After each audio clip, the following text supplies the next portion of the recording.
Assalamualaikum warahmatullahi wabarakatuh.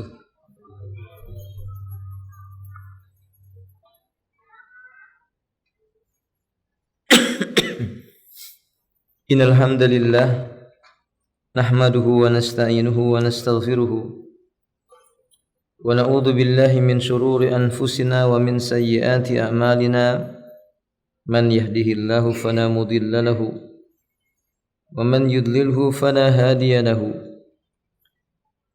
Asyhadu an la ilaha illallah wahdahu la syarika lah wa asyhadu anna Muhammadan abduhu wa rasuluhu. Allahumma salli ala Muhammadin wa alihi wa ashabihi wa man sara ala nahjihi ila yaumil qiyamati, amma ba'd.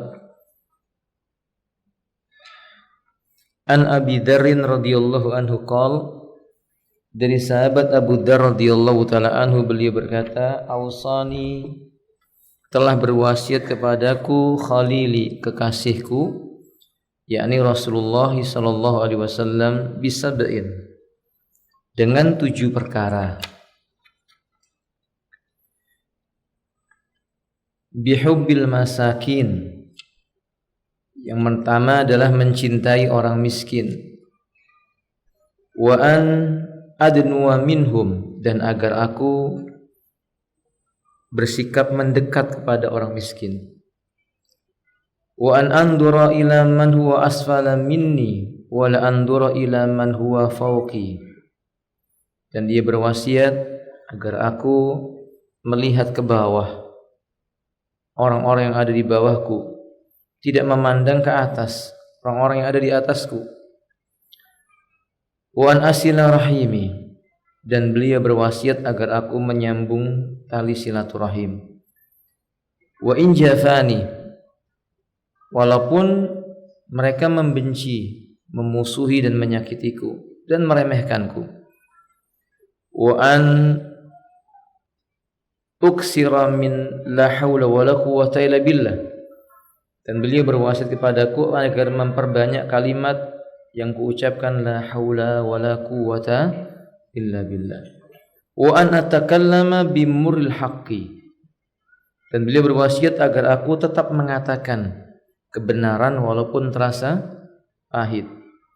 Wala ta'khudni fillahi lawmatu laim, wala ta'khudni fillahi lawmatu laim, walaupun orang-orang mencela, memburukkan, menjauhkan, menakut-nakuti diriku, agar aku jangan peduli, tidak usah, dan abaikan celaan mereka. Wa alla as'alan nasa syai'a, dan beliau berwasiat agar aku tidak meminta-minta kepada manusia. Ini adalah lafaz hadis yang dikeluarkan dalam kitab yang sahih, dalam riwayat Al-Imam Ahmad, At-Tabrani, Ibnu Hibban, Abu Nuaim, Al-Baihaqi, dan yang lainnya. Fiqhul hadis.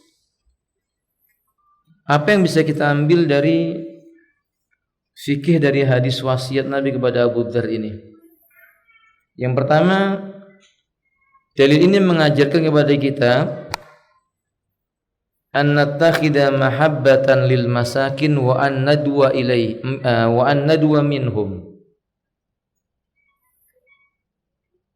mencintai orang miskin, bersikap mendekatkan diri kepada orang-orang miskin. Ini adalah ajaran Islam. Karena kita mengetahui Nabi sallallahu alaihi wasallam cinta dengan orang-orang miskin.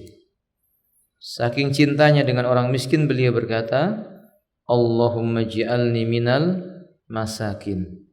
Ya Allah, jadikanlah aku termasuk golongan orang-orang yang miskin. Wa ba'asni yaumal qiyamati ma'a zumratil masakin. Bangkitkan aku di hari kiamat bersama dengan rombongannya orang-orang miskin. Yang kedua, Nabi mengatakan umatnya yang pertama kali masuk ke dalam surga adalah rombongan orang-orang miskin.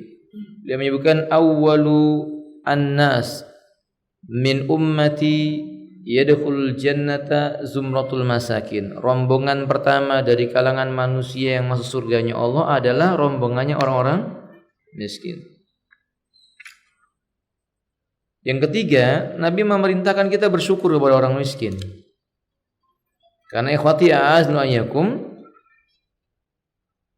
seseorang menjadi kaya itu bisa jadi karena sebab doanya orang-orang miskin, sebagaimana hadis dalam riwayat Al-Imam Ahmad. Mari kita lihat penjelasan beliau hafizallahu taala dalam buku ini. Tafadhal ya akhi, iqra. Wasiat pertama kata penulis Nabi cintai orang-orang miskin dan tidak mereka.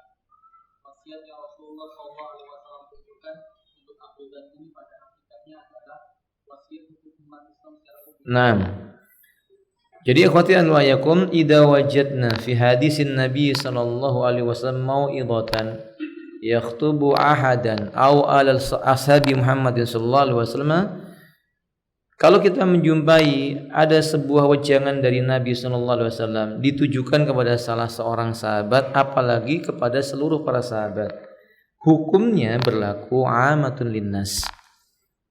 Itu berlaku untuk semua umatnya Nabi sallallahu alaihi wasallam. Nabi sallallahu alaihi wasallam berkata kepada Ali bin Abi Thalib, la ayyahdiyallahu bika rajulan, la ayyahdiyallahu rajulan bika. Seandainya Allah Subhanahu wa taala memberi hidayah kepada seseorang gara-gara engkau wahai Ali, lakana khairul laka min khumrin ni'am. Itu lebih baik bagimu dibandingkan dengan onta yang berwarna merah. Itu bukan maksudnya keutamaan dakwah ini bagi Ali saja, tapi siapapun dari umatnya Nabi SAW bisa menjadi sebab orang lain dapat hidayahnya Allah, maka dia dapat keutamaan yang ini.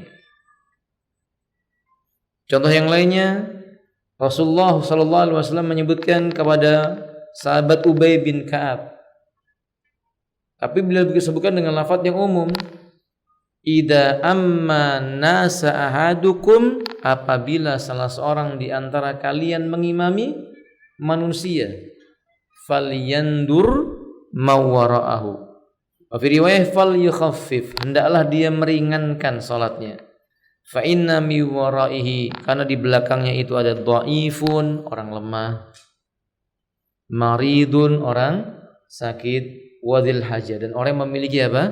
Keperluan. Nah, wasiat Nabi ini ketika beliau berkata ausani khalili, kekasihku telah berwasiat kepada aku. Berarti bagaimana ya kawan? Wasiatnya Nabi kepada Abu Dhar, tapi ditujukan juga maksudnya kepada seluruh kaum muslim. Ini sama dengan ucapan Abu Hurairah yang mengatakan ausani khalili alla an ada salasatin, alla an ada salasatan, 3 perkara Nabi berwasiat kepadaku agar tidak meninggalkannya. Apa itu teman-teman? Wasiatnya Nabi kepada Abu Hurairah. 1, berpuasa di pertengahan bulan 13, 14, 15. 2 apa? 2 rakaat di waktu salat duha. 3 apa? 3 rakaat waktu salat witir. Itu bukan hanya berlaku buat Abu Hurairah, tapi seluruh buat siapa? Nah, ini harap kita mengetahui bahwa kalau ini dipraktekkan oleh seluruh kaum muslimin, maka dia telah mempraktekkan sunnahnya Nabi sallallahu alaihi wasallam. Iqra ya akhi.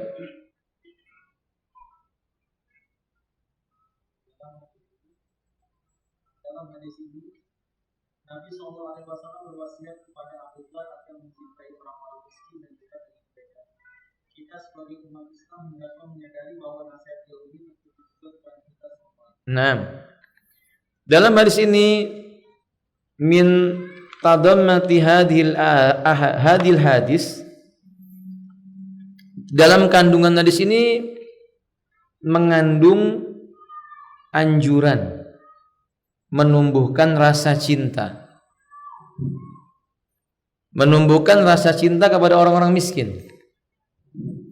Dan kita sudah menyadari bahwa kebanyakan umatnya Nabi itu orang apa? Miskin.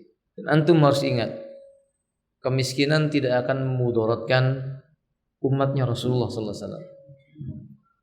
Maka Nabi tidak pernah khawatir. Beliau berkata, "Ma akhsa alaikumul faqra."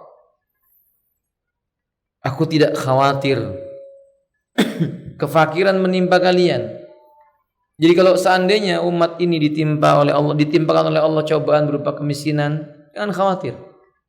Itu tidak akan memudaratkan umat Islam. Insya Allah. Itu menandakan keutamaan mereka. Lanjutkan.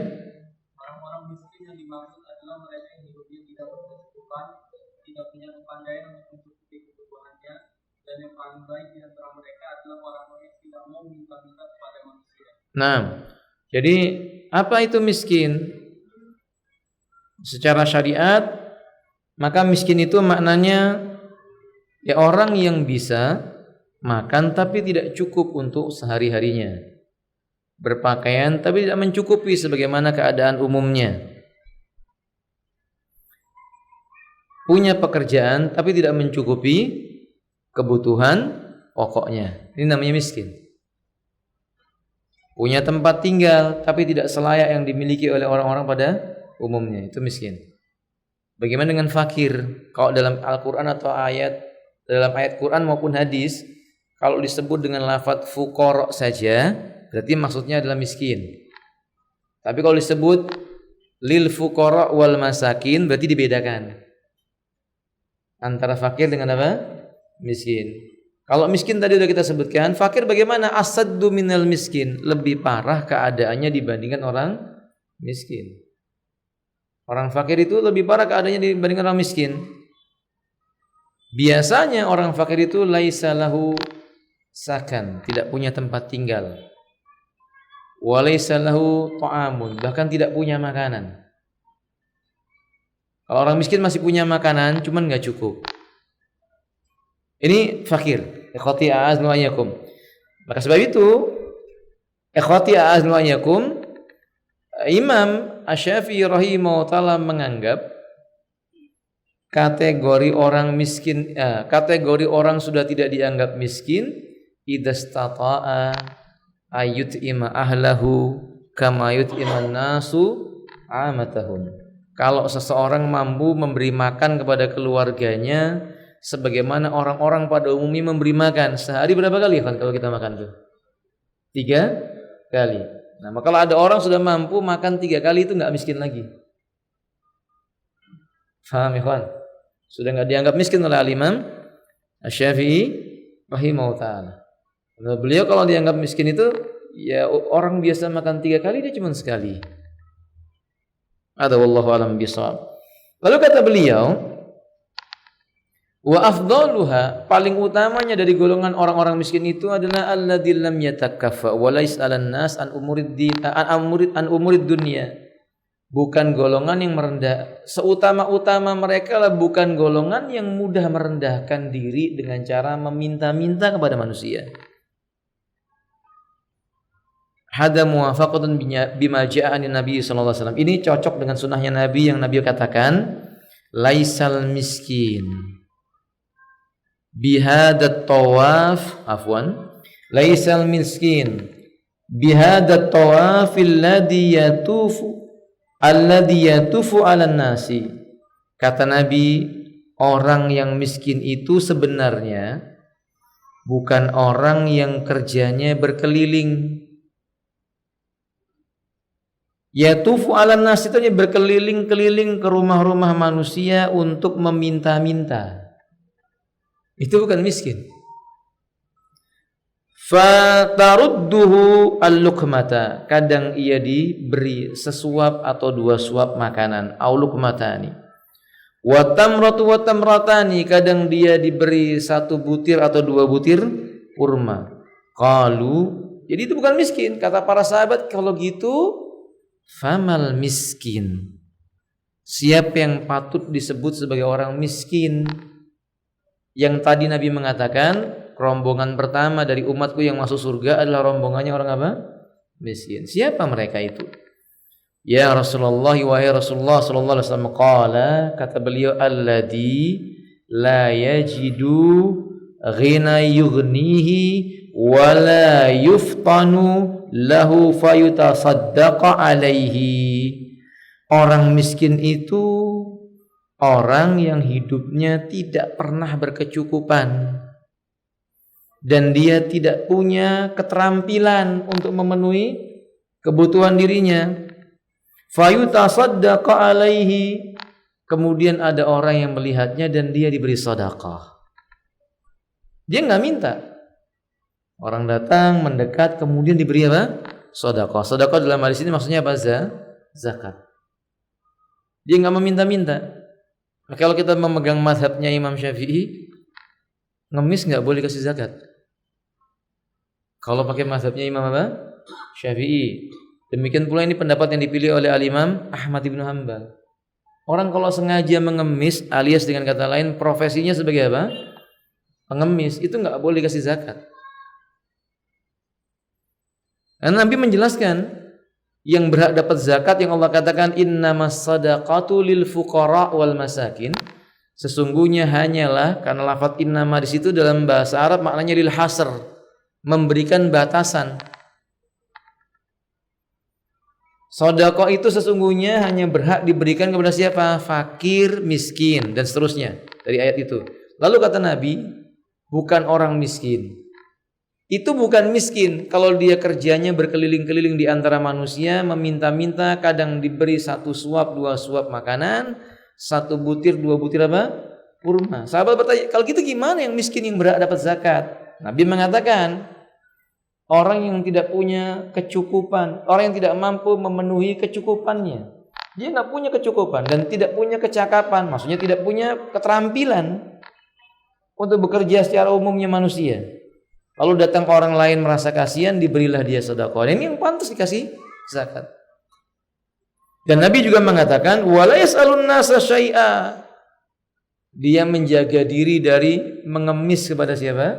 Manusia, walaupun cuma sedikit. Tidak meminta kepada manusia sedikit apapun juga. Abu Dzar adalah orang itu salah satunya. Abu Dzar itu bapak fakir, tapi nggak pernah dia meminta kepada siapa? Amirul Mukminin. Seandainya dia datang kepada Abu Bakar, seandainya dia datang kepada Umar bin Khattab, nggak mungkin ditolak. Karena beliau sahabiyun jalil, badriyun, salah satu termasuk ahli apa? Ikut perang Badar, syahibul badri. Orang ikut dalam perang Badar. Tapi nggak pernah dia berkata kepada Amirul Mukminin, aku butuh makanan. Tidak. Yasta'fif. Apa yasta'fif? Menjaga kemuliaan apa? Jiwanya. Pelajaran besar yang bisa kita ambil, teman-teman. Di zaman kita banyak orang yang pura-pura miskin. Dan di zaman kita, ikhwati a'azzaikum, banyak orang yang kaya tapi hatinya miskin. Dia punya kemampuan harta tapi dia tidak punya rasa malu. Kerjanya meminta-minta. Na'udzubillah summa na'udzubillah min dzalik. Dan hukum meminta-minta dalam Islam pada asalnya haram. Nanti ada pada akhir pembahasan buku ini. Dan beliau punya buku khusus tentang hukum menjadi apa? Pengemis. Jangan kita kira bahwa meminta-minta itu cuma datang ke toko, ke warung, ke rumah sambil menengadahkan tangan. Tapi kadang kita berkata kepada teman kita, akhi, antum musafar. Ya. Jangan lupa ya, ulangnya bawa apa? Oleh-oleh. Ini minta-mintaannya orang modern kayak begini teman-teman. Minta-mintanya orang modern seperti ini. Atau kadang-kadang ustadz nggak sadar. Mudah-mudahan tidak ada ustadz yang seperti ini. Tapi kalau ada, hendaknya bertobat kepada Allah Ta'ala. Ia berkata kepada mad'unya, antum bisanya nanya pakai WA, suruh jawab pakai dalil. Apa antum nggak tahu ustadz nggak punya pulsa? Maksudnya isyarat. Boyo inti itu ngasih aku apa? Pulsa. Ini ngemis ini, alhamdulillah. Na'udzubillah sama na'udzubillah min dzalik. Tinggal dia berkata, afwan, ana nggak bisa jawab. Jadi kenapa ustadz belum bisa jawab? Belum sempat, lain waktu saya jawab. Boleh? Cukup. Kecuali memperingatkan manusia, antum jangan sibukkan ustadz, kasihan ustadz antum jawab minta dalil lagi, suruh nulis pakai WA. Kalau itu memang tidak punya adab. Antum nanya hukum, ditanya dijawab tidak boleh, minta dalilnya lengkap suruh mencatat. Ini enggak punya adab atau kurang adab. Ala kulil, hati-hati ini dengan segala bentuk perkara yang sifatnya meminta-minta. Na'udzubillah sebenarnya. Terutama apa ya kawan, terutama Ini kalau petugas yang meminta-minta, nggak boleh, haram hukumnya. Awal nggak dibenarkan. Jangankan meminta-minta, dikasih hadiah. Kalau ada seorang petugas atau pegawai maksudnya, pegawai sebuah perusahaan yang memang tugasnya melakukan sesuatu, kemudian dia dikasih hadiah, dalam Islam hukumnya haram. Faham? Dalilnya adalah hadis Nabi SAW, hadiyatul umal, ghulul. Hadiah yang diberikan kepada seseorang yang memang tugasnya mengerjakan itu nilainya ghulul. Ghulul itu bahasa kerennya korupsi. Paham tuh? Enggak boleh. Kalau antum memang misalnya bekerja di sebuah perusahaan, tugasnya antum mengumpulkan sesuatu untuk disampaikan kepada atasan antum, lalu orang yang mengumpul kepada antum memberi antum walaupun cuma sebutir kurma, antum katakan afwan. Hadiyatul mali ghulul. Hadiah dari yang diberikan kepada pegawai hukumnya apa? Ana bukan tidak mau, karena ada hadis ini, ana takut ini haram. Begitu. Ada yang khati'at nu'ayakum. Kalau ternyata gajinya nggak cukup, ya itu yang disebut dengan apa ya kawan? Miskin. Boleh disodakohi. Dari sodakoh-sodakoh yang disyariatkan oleh Allah Subhanahu Wa Taala. Bukan hadiah tapi sodakoh. Yang nggak ada kaitannya sama pekerjaannya. Kalau hadiah Ustaz ya boleh. La ba'sa bihi. Ada wallahu alam bisawab. Ini khotiyat wa yakum. Wa qala alaihi salatu wassalam. Dan Nabi kita juga mengatakan, Iqra ya fillah. Rasulullah SAW juga bersabda, "Laisal miskinu billati ta'udu taqwa taqwa wa la tusqatu wa la tusqata. Innama miskinu muta'affif fi qawmin syukr la yas'alun." Nah, kata Nabi ini loh takrif orang miskin, laisal miskin, bukan orang miskin. Bila ditaruddu tamratu wa tamratani, meminta-minta kemudian dia diberi 1 butir atau 2 butir kurma, walukmatani atau 1 suap 2 suapan makanan. Innamal miskin, hakikat orang miskin itu hanyalah al-muta'affif, yang memelihara kehormatan dirinya. Yang memelihara atau menjaga kehormatan dirinya. Seperti yang Allah katakan dalam Al-Quran surat Al-Baqarah ayat 273. Apa kata Allah Ta'ala? Kata Nabi, Iqra'i in syi'tum. Kalau kamu mau dan kepingin tahu, ini loh orang miskin. La yas'alunan nasa ilhaqa. Hakikat orang miskin itu adalah mereka yang tidak pernah meminta-minta. Mereka tidak meminta-minta secara paksa kepada orang lain. Maksudnya dengan mengatakan kasihani saya, itu sama termasuk apa? Sedikit memaksa. Apalagi kalau orang sudah berkata, Afwan, Anda nggak bisa kasih, belum makan Pak hari ini, lain waktu saja. Apa Bapak nggak kasihan? Ini minta apa? Ngerampok. Ya itu ya orang-orang yang tidak punya kehormatan diri. Nggak patut umatnya Nabi Muhammad SAW melakukan hal itu. Walaupun kita juga dianjurkan, kalau seandainya datang peminta-minta kepada kita nggak boleh apa? Membentak, nggak boleh. Nggak boleh menghardiknya. Sampaikan dengan cara yang santun. Kalau misalnya dia pemuda, tubuhnya masih kuat, dia bisa melakukan pekerjaan, antum memberikannya sesuatu haram. Karena meminta-minta bagi orang tadi hukumnya apa? Haram. Kalau antum memberinya, antum menolong pada perkara yang haram. Di zaman Umar, kalau ada orang memberi kepada peminta-minta yang masih muda, dua-duanya dihukum sama Umar. Yang minta-minta dihukum, dan yang memberi juga dihukum. Ustaz, gimana? Kalau ini misalnya anak belum bekerja, beda belum bekerja dengan malas bekerja. Anak sudah dewasa, usianya udah 30 tahun atau 35 tahun atau mungkin usia sehatnya 27 tahun. Dia udah berusaha bekerja, belum bekerja, belum dapat pekerjaan. Atau dia bekerja tapi dia punya kekurangan, diberi sama orang tuanya, atau dia terpaksa berkata kepada orang tuanya, "Dia mungkin bisa bantu saya." Tapi kalau karena sebab ini pemudanya malas, kerjanya tidur, disubsidi terus sama orang tuanya, itu orang tuanya berdosa. Dosa ya. Makanya kan Nabi mengatakan dalam hadis yang lafadznya tegas, ya ma'syarus syabab man istata'a minkumul ba'ah, Wahai para pemuda, barang siapa di antara kalian telah sanggup berba'ah. Ini menandakan dulu pemuda-pemuda di zaman Nabi bekerja. Aib kalau ada pemuda muslim mengatakan saya pengangguran Ustaz. Ikhwan, begitu luasnya bumi Allah Azza wa Jalla. Nggak dapat pekerjaan di tengah-tengah bumi, antum bisa ke pojok-pojok bumi. Nggak ketemu di timur, bisa ke barat. Nggak ketemu di selatan, ke utara. Nggak dapat di kutub, antum cari tengah laut. Nggak mungkin nggak diberi rezeki oleh Allah Azza wa Jalla. Maka kalau pemuda berkata saya nganggur Ustaz, haram hukumnya. Dia bisa keluar rumah yang Allah sudah janjikan. Fantasiru fil ardi, bertebaranlah kamu di permukaan apa? Bumi. Untuk apa ya, Fadillah? Untuk apa? Mencari karunia-Nya Allah. Dengan kata lain Allah menjamin gak ada orang yang mau keluar rumah niat untuk mencari nafkah gak dikasih oleh Allah. Gak ada, dikasih sama Allah. Tentang jumlahnya itu hak Allah. Hak Allah. Ada yang diberi oleh Allah sekian, ada yang diberi Allah sekian. Yang penting tugas pemuda bekerja. Antum melihat orang-orang bekerja apa cuman semprit-semprit aja dia dapat rezeki. Dia nggak maksa. Antum beri parkir dia bersyukur, nggak diberi pun nggak dia masalah. Dia bantu antum narik motor antum, kemudian antum kasih uang sekian ribu rupiah, dia terima. Nggak dikasih pun dia ikhlaskan. Masya Allah, berapa banyak orang seperti ini. Itu pekerjaan bukan hewan? Pekerjaan. Halo, kecuali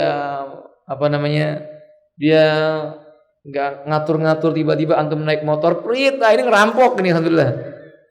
Ya nggak boleh seperti ini, ikhwati asma'iyakum. Tapi bekerja. Islam mengajarkan seperti itu.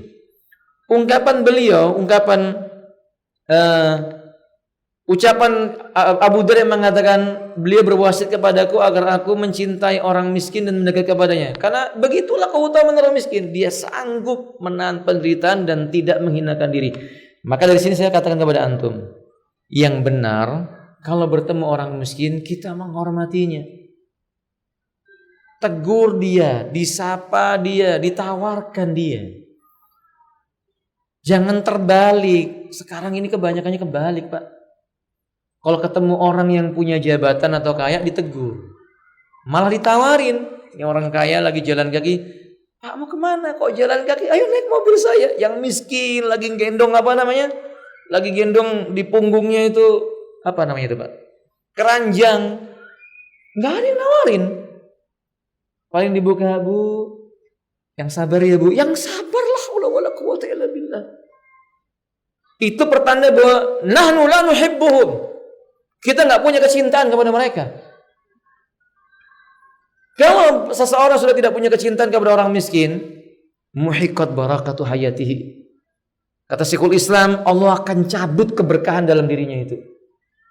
Orang-orang yang punya kemampuan dan tidak punya rasa cinta kepada Allah Taala, Allah akan cabut keberkahan hidupnya itu. Dia tidak akan merasakan kenikmatan dari harta yang dia punya. Indahnya hidup yang dia tidak akan dirasakan. Illa jafah, kecuali cuma kering dan kering saja. Nasallahu taala assalamu alaikum. Ada ya khati azmayakum wa qala hafizallahu, lalu beliau mengatakan, fadhil ya akhi.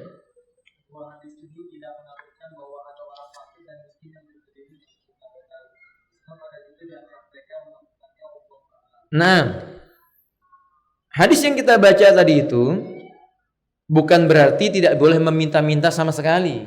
Di zaman Nabi ada nggak orang meminta-minta? Ada. Kenapa mereka meminta? Sudah nggak memungkinkan bekerja sama sekali, seperti wanita. Wanita fitrahnya di mana, teman-teman? Di rumah. Waqarna fi buyutikunna. Tetap tinggallah kamu di rumah-rumahmu, kata Allah Ta'ala. Liyunfik du sa'atin min sa'ati. Hendaknya laki-laki yang punya harta, dia berinfak kepada siapa yang dia ingin infakkan dengan harta yang dia punya. Berarti yang bekerja itu fitrahnya adalah laki-laki. Ada wanita, dia nggak suka bekerja dan memang bukan tempatnya untuk bekerja. Dia meminta-minta karena keterpaksaannya. Seperti di zaman Nabi SAW dari Imam Muslim, Aisyah radhiyallahu taala menceritakan kepada Nabi tentang seorang wanita dengan 2 anak datang ke hadapan Aisyah. Aisyah punya 3 butir kurma.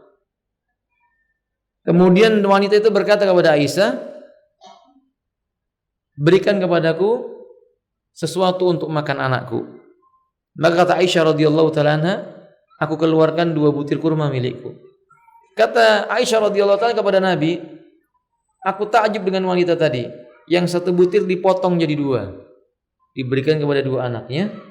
Yang 1 butir dikantongi. Aku katakan kepadanya, kenapa tidak engkau makan yang 1 butir? Kata wanita tersebut, aku menunggu waktu sore untuk kedua anakku lagi. Ini faedah yang bisa kita ambil. Pengorbanan seorang wanita untuk siapa? Itu nggak bisa diberikan oleh bapaknya. Kalau bapaknya gampang pikirannya, kasih separuh, 1 dia makan biar kuat kerja, kan begitu. Tapi ibu enggak. Ibu berpikir, aku masih kuat. Yang 1 butir ini buat siapa? Anakku lagi.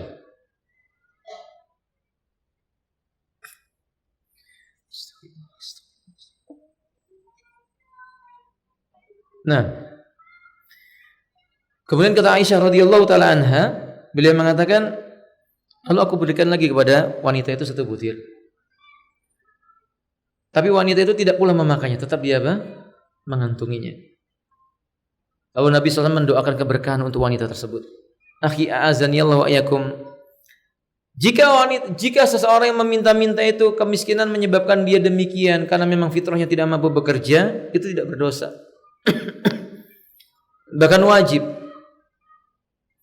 Hal yang wajib bagi kita yang mengetahuinya untuk mensedekahinya. Nabi SAW mengatakan, la yu'minu ahadukum. Tidak beriman salah seorang di antara kalian. Tidak beriman salah seorang di antara kalian. Man kana mali'u baton, perutnya itu kenyang, wajaru ja'i, sementara tetangganya kelaparan. Ini maknanya umum. Orang yang beriman perutnya kenyang, saudaranya yang miskin kemudian tidak sempat makan, itu tidak dikatakan sempurna keimanannya. Seolah-olah Nabi mengingatkan, harusnya orang beriman di tiap pagi dan sore tidak boleh aman dari ancaman ini. Mestinya tiap pagi dia berpikir, mana orang miskin yang bisa dia bantu. Tiap mau menjelang malam dia berpikir, mana orang miskin yang bisa dia bantu. Dan dipraktikkan oleh para sahabat seperti Abu Ubaidah radhiyallahu taala. Abu Ubaidah radhiyallahu taala, bila telah selesai zikir pagi di masjid Nabi, beliau segera pulang duduk di depan pintu rumah menunggu lewatnya orang miskin. Bila dalam satu hari tidak ada orang miskin yang lewat, dia mengatakan, wa adunnu hada bisababi ma'siyati ila Allah azza wa jalla wa musibatun asabana Allah taala fil yaum. Ini aku menyangka semua gara-gara dosaku ini. Dan aku yakinilah hari di mana Allah akan timpakan kepada aku musibah. Ikhwan, mereka tidak bersedekah 1 hari kepada fakir miskin, menganggap hari itu adalah hari apa? Hari sial bagi dia. Hari musibah. Maksudnya hari musibah yang saya maksud. Dan bagaimana dengan kita hari ini? Kita kadang sedekahnya belum tentu tiap hari. Itu pun kadang enggak tepat kepada orang yang disedekahi. Enggak pantas disedekahi dikasih sedekah. Fakir miskin yang datang meminta sedekah, lalu kita beralasan ini peminta-minta enggak perlu diberi. Kalau memang dia ini orang yang terbukti miskin, beri ya kawan. Dan itu dalam menunjukkan boleh meminta-minta bagi orang yang tadi saya sebutkan. Termasuk anak-anak kecil yang enggak mampu bekerja, yang kehilangan ayahnya, kehilangan ibunya, mungkin karena musibah perang. Lalu kemudian mereka datang meminta, beri. Nah, fa'ammal yatima fala taqhar wa ammas sa'ila fala tanhar. Dan adapun terhadap peminta-minta, jangan kamu bentak dia. Ini tafsirnya maksudnya nih, berkata yang lemah lembut, sampaikan dengan kesantunan, bahkan ketika memberi tetap dengan kelembutan. Bukan nih, sini. Ini buat ente ya, jangan datang lagi. Itu enggak dapat pahala seperti ini.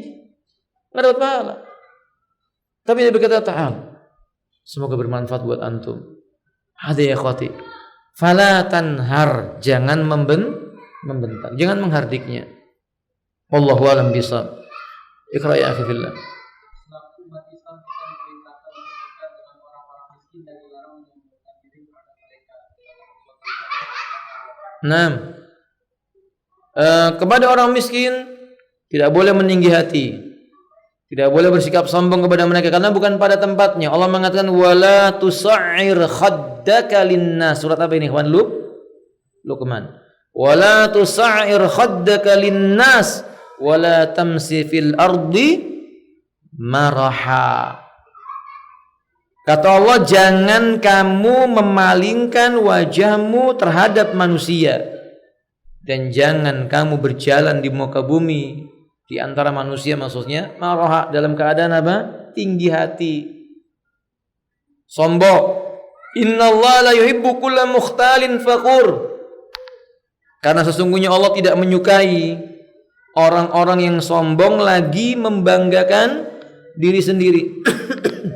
Ayat ini menjelaskan larangan sombong secara umum, apalagi kepada orang miskin. Apalagi kepada orang miskin. Dan Nabi SAW tidak pernah meremehkan orang fakir. Selalu dimuliakan. Bahkan orang miskin yang terbukti miskin minta kepada Nabi, dituruti kemauannya sama Nabi selama Nabi mampu memberinya. Sebagaimana hadis yang sebelumnya saya sampaikan kepada antum, orang Badui datang kepada Nabi dan berkata, "Ya Rasulullah, i'tini syai'an, aku beri sesuatu wahai Rasulullah." Beri aku sesuatu wahai Rasulullah. Nabi mengambil beberapa butir kurma dari kantungnya, dikasih. Kata lelaki ini, "Zidni." Tambahin. Nabi ambil semuanya di kantong, dikeluarkan. Lalu kata lelaki ini, "Mungkin ada yang lebih lagi." Kata Nabi SAW, "Aku tidak ada lagi yang di sini, yang ada di rumahku." Nabi jujur. Kalau kita mungkin nggak begitu ya, kawan. Nah, Nabi jujur. Di rumah ada, di sini sudah nggak ada. Kata lelaki tadi, "Ayo kita ke rumah antum, rumah anda." Maka Nabi ke rumahnya, mengambil kurmanya semua diberikan. Ini sudah semua, tidak ada lagi yang tersisa. Nah, ikhwati a'azzaikum, lembut Rasulullah SAW kepada orang-orang yang meminta-minta, kepada orang yang miskin. Adalah Rasulullah SAW dari Al-Imam Ahmad. Abu Hurairah menceritakan, Nabi itu pernah, beliau memiliki sebutir kurma. Itu kurma sudah hampir dimakan. Lalu ada orang yang miskin yang lewat.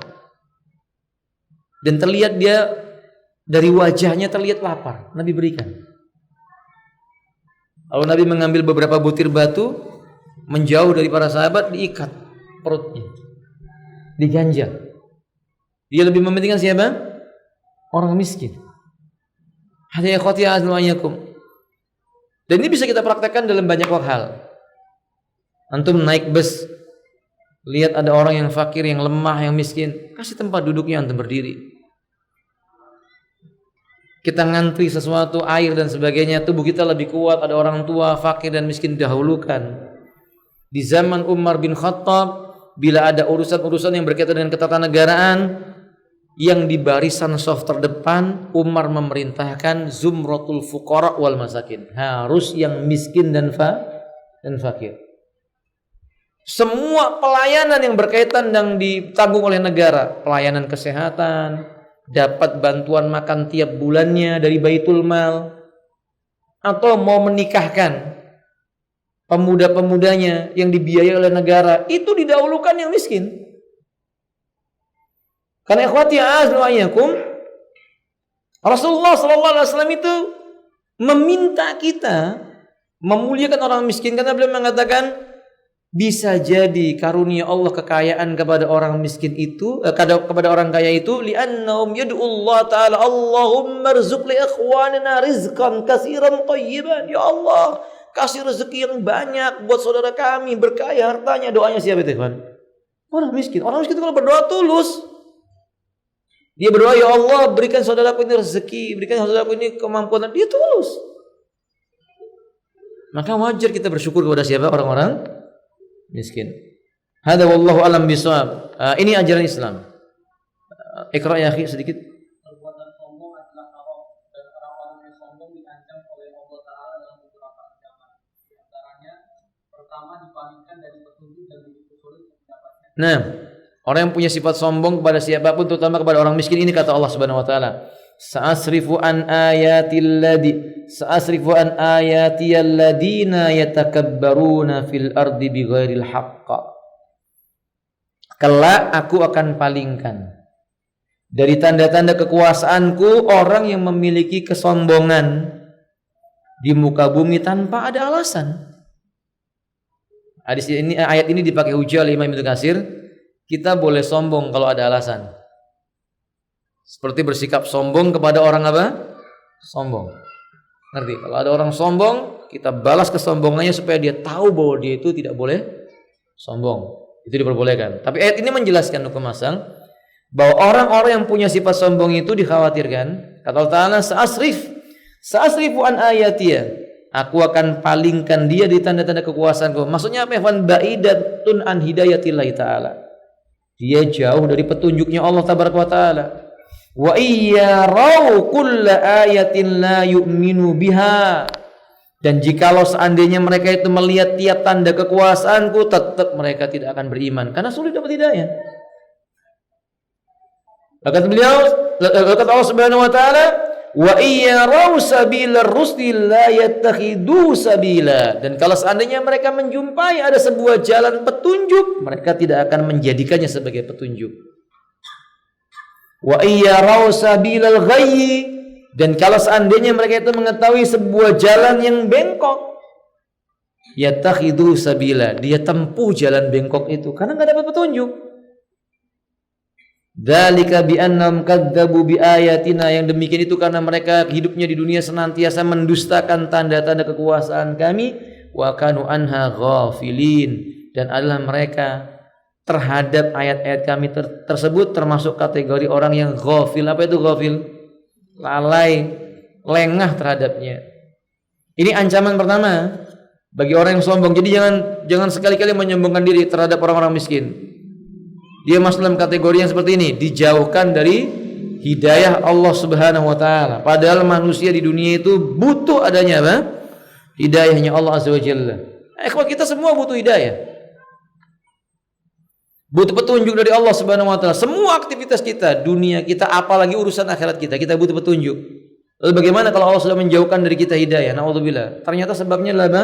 Sombong. Faedah yang bisa kita ambil. Ini tambahan dari saya. Jadi ikhwah, bila seandainya berat hati kita karena enggak dapat hidayah untuk mampu sholat di malam hari, tidak mampu berpuasa di pertengahan bulan, tidak mampu mengunjungi orang tua bersilaturahim, tidak mampu membaca Al-Quran dalam waktu yang lama dan menikmati bacaan kita, tuduh diri kita. Jangan-jangan dalam hari itu atau sebelumnya yang kita telah lewati ada satu sifat apa namanya? Sombong. Ada satu sifat namanya sombong. Ada ya khati'az ma'ayakum. Banyak orang sering mengatakan apa namanya? Antum miskin ilmu, bisa apa antum? Tidak boleh. Tidak boleh menghinakan mereka.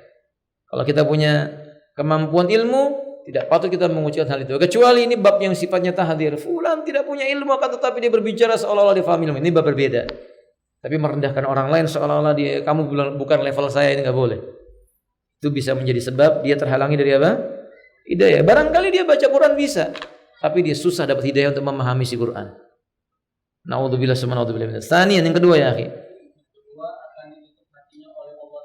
Tahib akhi, anggota tubuh manusia yang paling penting bagi seseorang itu cuma satu. Walaupun semuanya penting, tapi yang paling penting satu. Apa itu ikhwan? Qalbu. Orang itu dianggap hidup dan tidak oleh Ibnu Qayyim rahimahullah taala kalau dia punya hati. Kalau hatinya udah rusak, disebut oleh Ibnu Qayyim dengan apa? Mayat hidup. Antum kalau mau tahu mayat hidup, ya itu dia. Orang-orang yang hatinya udah dikunci mati. Andar taum am lam tundirhum la yu'minun. Kamu beri peringatan dia maupun tidak kamu beri peringatan dia, dia tidak akan beriman kepada Allah Ta'ala. Itu namanya mayat hidup. Tinggal lakunya semua busuk. Orang sombong, Allah akan kunci mati hatinya. Kata Allah Ta'ala dalam Al-Quran surah Al-Mu'min ayat yang ke-35, kadalik, demikian itulah, yatba'ullahu ala kulli qalbin mutakabbir. Allah pasti kunci mati tiap-tiap jiwa hati yang di dalamnya mengandung sifat apa? Bangga diri atau ujub atau sombong. Tinggi hati, sombong. Ini ancaman. Kalau kita melihat orang miskin, itu alhamdulillah ya sopan, hormat sama orang miskin. Kita lewat naik kendaraan, Pak permisi, mohon maaf saya naik kendaraan, begitu. Melihat orang miskin yang lainnya kita berkata, Masya Allah, kalau kita bisa menawarkan kita tawarkan, kalau dia tidak mau kita harus merasa rugi. Teman-teman, jadi kalau misalnya ada orang miskin, kita tawar sesuatu dia tolak, kita harus merasa rugi. Dulu Sufyan Ats-Tsauri, Imam Al-Auza'i pun demikian. Itu kalau seandainya memberi sesuatu kepada orang miskin ditolak, mereka beristighfar. Jangan-jangan ada dosa yang membuat mereka ini terhalang dari keberkahan. Keberkahan membantu orang apa? Fakir atau miskin. Hada wallahu alam bisawab. Yang ketiga ya, akhi. Ya, orang yang punya sifat sombong terhalang masuk ke dalam surga sampai sifat sombong itu dibakar dulu oleh api neraka. Nabi kita mengatakan la yadkhulul jannata man kana fi qalbihi mithqala dzarratin min kibr. Tidak akan masuk dalam surganya Allah taala barang siapa yang dalam hatinya ada sebesar darrah. Sifat apa ya, kawan? Sifat sombong. Sifat sombong kepada orang miskin itu ya, kawan, minimal begini. Kalau misalnya kita datang dalam sebuah acara, lalu orang-orang miskin itu ada di bagian hadapan, lalu kita berjalan seolah-olah kita lebih mulia daripada dia, berkata, antum agak geser. Ini sudah termasuk kategori kiber. Fahim? Harusnya kalau kita yang datang duluan, lalu ada orang fakir yang datang, terlihat dia nggak mungkin masuk, kita berdiri, apa sini, tempat ini. Itu memuliakan orang miskin. Itu namanya cinta kepada orang fakir. Nabi begitu ya, kawan. Nabi seandainya berkumpul para sahabat, kemudian Nabi mengetahui ada orang miskin di pojok-pojok Madinah datang, termasuk Ashabus Suffah. Contoh yang paling nyata lah hadis Muslim. Abu Hurairah radhiyallahu taalaan bercerita, saya ceritakan secara makna. Beliau itu mendapatkan diri dalam kondisi lapar. Nah, biasanya orang Arab itu kalau misalnya mau menanya sesuatu, yang ditanya itu akan berkata, mari kemari ke rumah. Nanti akan disuguhi apa? Makanan. Maka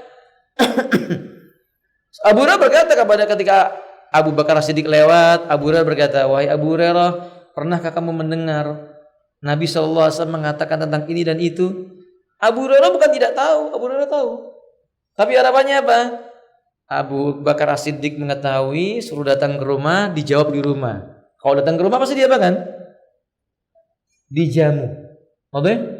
Tapi kan Abu Bakar As-Siddiq punya keperluan, dijawab oleh Abu Bakar As-Siddiq di tempat itu, kemudian pergi. Maka Abu Hurairah pun merasa laparnya tetap semakin bertambah lapar. Lewat lagi Umar bin Khattab. Dikatakan, wahai Umar, pernah enggak kamu mendengar Nabi mengatakan begini dan begitu?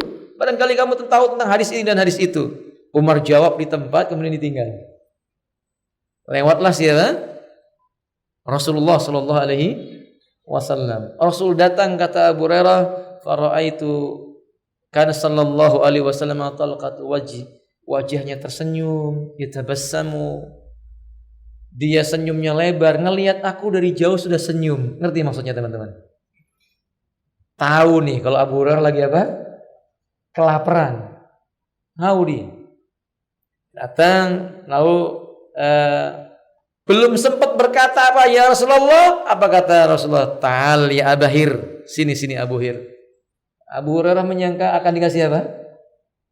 Makan dan minum. Dipanggil sama Nabi, datang, dan dia patuh kepada Rasulullah SAW. Sampai di rumah Nabi mendapati secawan atau semangkok besar. Satu mangkok besar itu isinya susu. Dalam hadis yang lainnya 1 gelas susu. Kemudian Nabi berkata kepada Aisyah, dari siapa susu ini? Kata Aisyah, kan Nabi takut itu sedekah. Maka kata Aisyah radhiyallahu ta'ala, sedekah dari fulan ibnu fulan. Untuk engkau ya Rasulullah. Maka diambillah satu baskom atau satu tempat yang besar, wadah yang besar untuk susu itu. Lalu beliau berkata, ya Abahir ta'al i'tiha ila ahli sufah. Fi riwayah, ud'u ahlas sufah ilaina. Panggil ahli sufah ke tempat kita, berikan ini kepada mereka. Abu Hurairah berpikir, ana afdalu minhum. Dalam hati dia berkata, harusnya kan aku yang lebih pantas, wong aku yang lapar. Itu benar-benar miskin ya ikhwan. Enggak minta-minta, beliau enggak minta-minta. Ana wa afdalu minhum, saya harusnya lebih berhak untuk hal ini, lebih utama dibandingkan mereka. Kata Nabi, panggil orang itu Ahlus Suffah. Dan Ahlus Suffah itu jumlahnya ratusan. Oke? Dipanggil, tiap orang suruh Nabi minum sampai kenyang, ganti, berputar, yang terakhir dikembalikan oleh Abu Hurairah kepada siapa? Nabi. Kata Nabi SAW, ma baqiya illa lana. Enggak ada yang tersisa lagi, sudah semua Abu Hurairah, sudah ya Rasulullah. Kata Nabi, berarti tinggal aku dengan engkau. Cepat-cepat Abu Hurairah mengatakan, sodakta ya Rasulullah. Tinggal aku dan engkau wahai Abu Hurairah. Kata Abu Hurairah, benar ya Rasulullah, itu betul sudah. Maka Abu Hurairah sangat senang sekali dengan masalah ini. Kemudian diberikan oleh Nabi SAW kepada Abu Hurairah, diminum. Ya kan namanya minum khawatir untuk habis buat siapa? Diminum sedikit. Kata Nabi, isra. Ayo minum lagi. Sampai sekarang Bapak, orang Arab begitu Pak. Antum kalau datang disuguhi makanan itu nggak tanggung-tanggung. Satu itu Pak? Nampan, nasi kapsyah atau nasi apapun namanya, ayamnya besar, antum suruh makan sendirian. Maka nggak habis suruh makan lagi, nggak habis suruh makan lagi sampai kenyang betul. Nah Abu Hurairah begitu, minum lagi sampai dia mengatakan nggak ada lagi, la yajri minni ya Rasulullah, sudah nggak ada lagi tempat untuk mengalirkannya, sudah nggak ada lagi ya Rasulullah. Baru kemudian Nabi, tapi bukan ini yang kita ambil Pak syahidnya, yang kita ambil adalah Ahlus Suffah itu orang miskin. Nabi tidak mendahulukan dirinya sendiri. Nabi juga tidak mendahulukan Abu Hurairah, dan Nabi tahu Abu Hurairah orang miskin, tapi Nabi tahu Abu Hurairah lebih sanggup menahan rasa lapar. Yang dipanggil siapa? Mereka Ahlus Suffah itu. Nah, akhi a'azanillahu wa iyyakum, mestinya kita begini. Kalau kita punya makanan, yang lebih pantas diundang itu siapa? Fuqara dan masakin. Wajar kalau Nabi mengatakan syarrut ta'amil walimah. Makanan walimah yang paling buruk kata Nabi. Makanan walimah yang bagaimana? Yaqulul aghniya, dimakan sama si kaya-kaya itu kata Nabi. Yatrukul masakin, jauh darinya orang-orang miskin.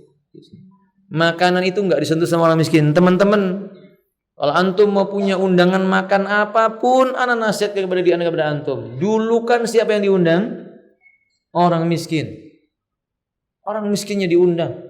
Antum punya 2 ekor kambing guling, suruh orang miskin itu makan. Dan jangan tanggung-tanggung, suruh makan sampai apa? Kenyang. Jangan bakhil. Antum potong-potongin, antum kasih si miskin di piring-piring. Giliran orang kaya antum suruh ambil sendiri. Zalim. Kebalik. Kalau orang kaya, antum kasih 2 potong, dia sudah bersyukur karena di rumah dia banyak. Sahih? Daging kami udah biasa dia makan. Bahkan makanan yang nggak pernah antum makan, dia sudah makan. Tapi orang fakir, barangkali dia melihat daging kambing diguling itu mungkin setahun sekali. Maka kita katakanlah masa dulukan mereka. Ada wallahu taala alam bisawab. Jangan bersikap apa? Sombong. Justru berkata antum belakangan. Biar dulu itu si fulan dulu yang kita. Sekadar lagi ya akhi. Ada wallahu alam bisawab. Lanjutkan ya akhi. Tambahkan sedikit lagi sampai poin yang kelima. Yang keempat akan mendapatkan azab. Rasulullah SAW bersabda, Allah Ta'ala berfirman, al-izzu bidari wal mulya'u bidari wa man naza'ani syai'an minha adzabtu. Nah, kalimat beliau mengatakan faman naza'ani, barang siapa yang dirinya telah menanggalkan pakaian kesombongan itu dariku, walaupun cuma sedikit saja, syai'an minha adzabtu, aku menjamin dia aku siksa. Maka orang yang sombong dipastikan mendapatkan apa? Siksa bila Allah tidak mengampuninya. Yang terakhir ya akhi pada hari ini, yang kelima, fadhil.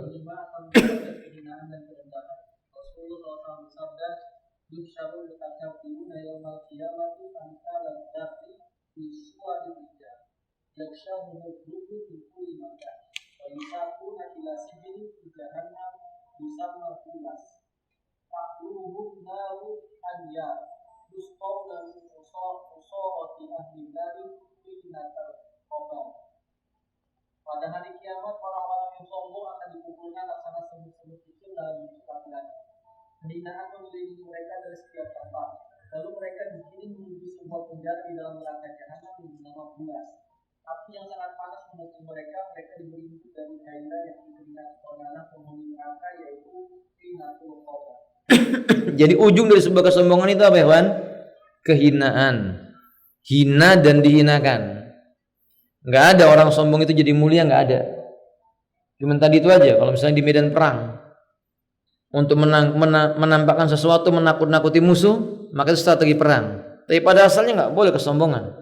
Bahkan ketika kaum muslimin pernah merasa bangga dan ujub diri seolah-olah mampu dalam sebuah peperangan, ternyata Allah porandakan barisan perangnya itu ketika itu sebagai pelajaran buat kaum muslimin.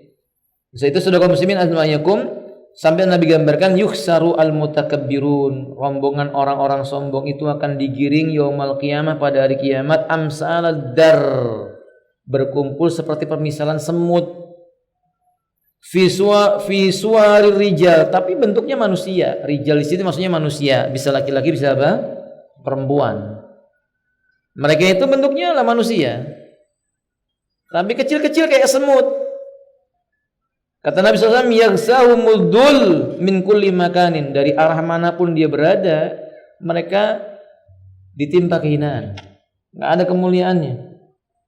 Fayusaquna ila sijnin, lalu kemudian mereka dimasukkan dalam penjara di neraka, fi jahannam, nerakanya neraka jahanam. Nama penjaranya Bulas. Bulas nama penjara dalam api neraka jahanam.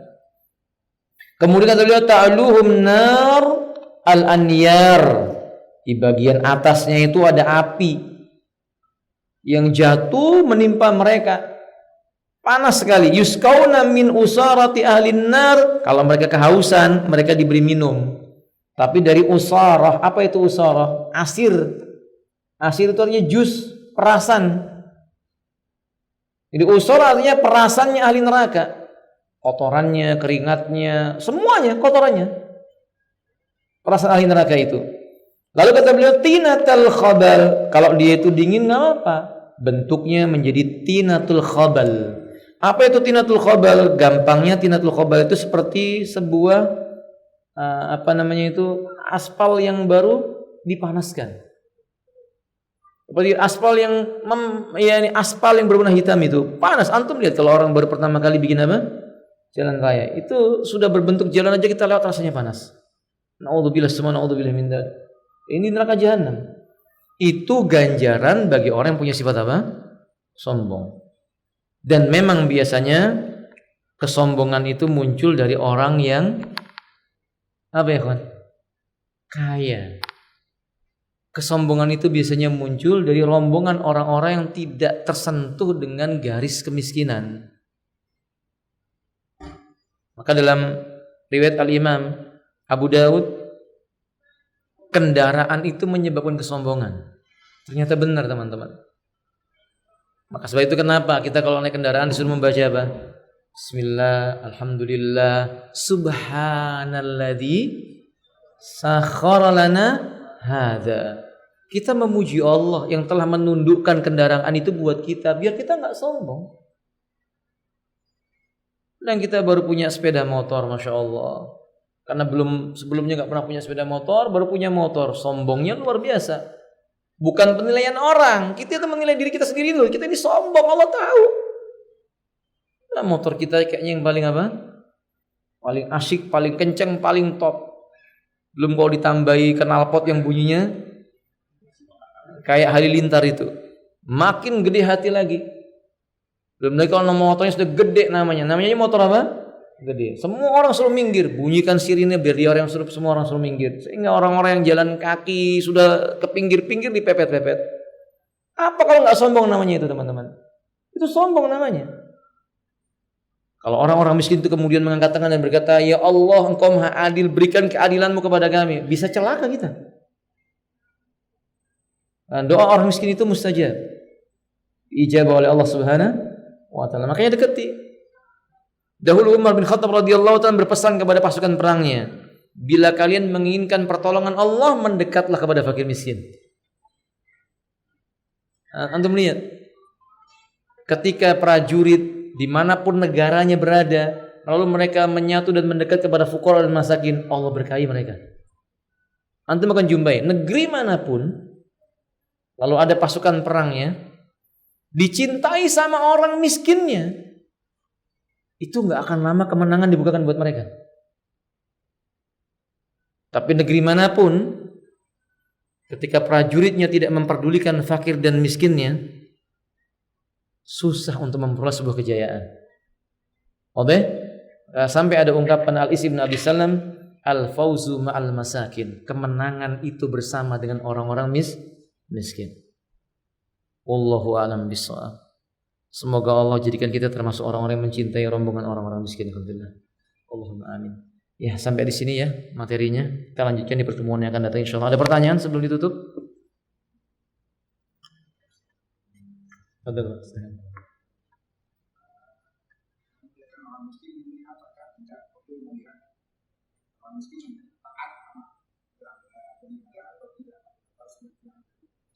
Pertanyaannya, perlu nggak membedakan miskin yang taat dengan yang tidak taat? Ya perlu. Perlakuan kita kepada orang miskin yang taat berbeda dengan orang miskin yang tidak taat. Kalau sudah miskin kemudian tidak taat, apa yang kita lakukan? Nasihat. Memuliakannya dengan cara memberi nasihat. Mengajaknya kembali kepada apa? Kebaikan. Kita memberikan sesuatu kepadanya agar dia kembali kepada kebaikan. Berbeda dengan orang miskin yang taat. Kita minta nasihat dari dia. Karena Allah telah memuliakan dia dengan sebab kemiskinannya, punya sifat sabar. Kita minta nasihat, ausini ya akhi, wasiati aku wahai saudaraku. Dan kita nggak pernah menjumpai sejarah orang miskinnya para sahabat meminta nasihat kepada orang kayanya para sahabat. Kebanyakannya semua, bahkan semuanya, seluruh para sahabat yang kaya minta nasihatnya kepada siapa? Yang miskin. Nah, mereka itu cara memuliakan kepada orang miskin, minta nasihat kepada mereka. Abu Dzar didatangi, makanya Ibnu Mas'ud itu cinta banget sama Abu Dzar.